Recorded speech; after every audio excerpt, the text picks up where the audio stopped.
እግዚአብሔር አምላክ በመረጠልን መንገድ እንጂ እኛ በመረጥነው ፍጻሜው ላይ እርግጠኛ መሆን አንችልም። ለማስተር አብነት ከባድ ማስጠንቀቂያ ተሰጠው። እንደዚሁም የማስተር አብነት ወንድም ያስተላለፈው መልእክት ይዘንላችኋል። እናንተም እስከ መጨረሻው ይከታተሉን እያልን በቀጥታ ወደ መረጃዎቹ እንሻገራለን። መልካም ቆይታ።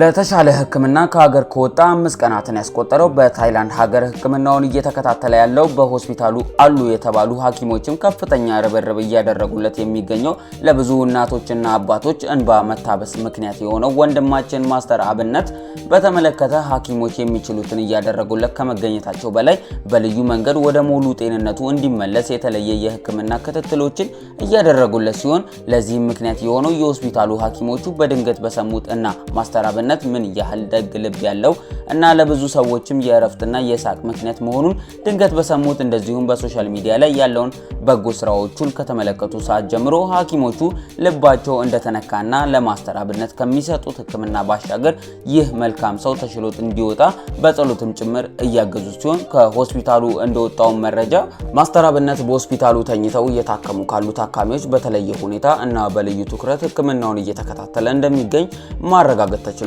በተለይም ዋና ሐኪሙ ለማስተር አብነት በተደጋጋሚ እየመጣ ከፈጣሪ በታች የሚደረገውን ሁሉ አድርጎ ማስተር አብነት ተሽሎት እንዲወጣ ማድረግ እንደሚችል ገልጾለታል።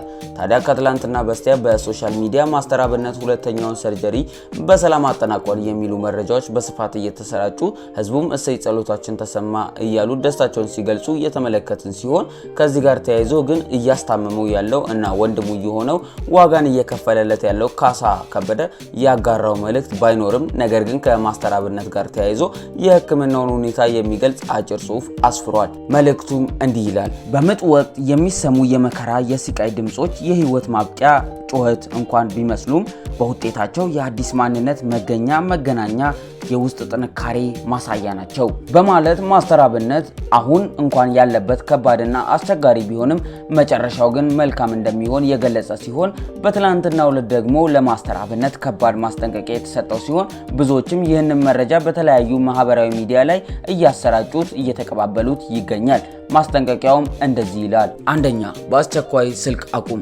ወዳጄ። ህመሙ ምን እንደሆነ ባላቅም በየሰዓቱ እየወጣ የምታደርገውን ነገር ፈጽሞ ለጤና ትክክል አካሄድ አይደለም።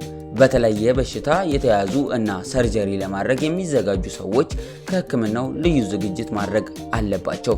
አእምሮ ሲያርፍ ሰውነት ይተካል። ይህ ደግሞ የመንፈስ ፍጥነት በግልጽ ሁኔታ ያሳድጋል። አንተ ግን በማህበራዊ ሚዲያ ላይ ተወጥረ ብዙ ጊዜን ፎቶ በመለጠፍ በቡቡ ነገር አእምሮን ወጥረኸዋል። ወዳጄ ወደ ማህበራዊ ሚዲያ ስትወጣ የማታየው የማታስተውለው ነገር የለም። መረጃ በመረጃ ላይ ይደርሳል።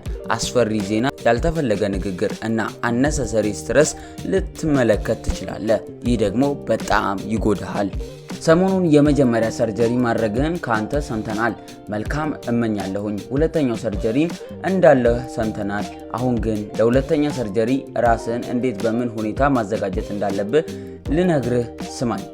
ከሰርጀሪ በፊትም ራስን ቢያንስ 1 እስከ 2 ሳምንት ከማህበራዊ ሚዲያ በታች መጠን አገልግለህም ውስጥህንም እና በሽታህን ብቻ አዳምጥ። ምንድነው የሚሰማ? ምንድነው ቀጣይ ነገር? ሳትጨነቅ ወደ ራስህ ብቻ ትኩረት አድርግ። ስልክ መጠቀም ካለብህም አንሊሚትድ ዩዝ ኦንሊ ማድረግ አለብህ። ለምሳሌ ለአስፈላጊ ጥሪና ለቤተሰብ ግንኙነት ብቻ መጠቀም ከበቂ በላይ ነው።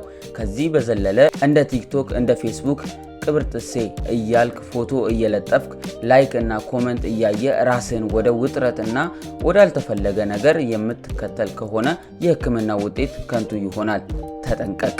ሁለተኛ፣ ከጸልዩልኝ ወደ መጸለይ ቀይረው። ወዳጄ እውነት ንገረኝ ካልከኝ አሁን ላይ ጸልዩልኝ ከምትል አንተ በግል የሚሰማውን ስሜት ስለምታውቀው በስሜት መጠን እና በእምነት መጠን ለራስ ጸልይ።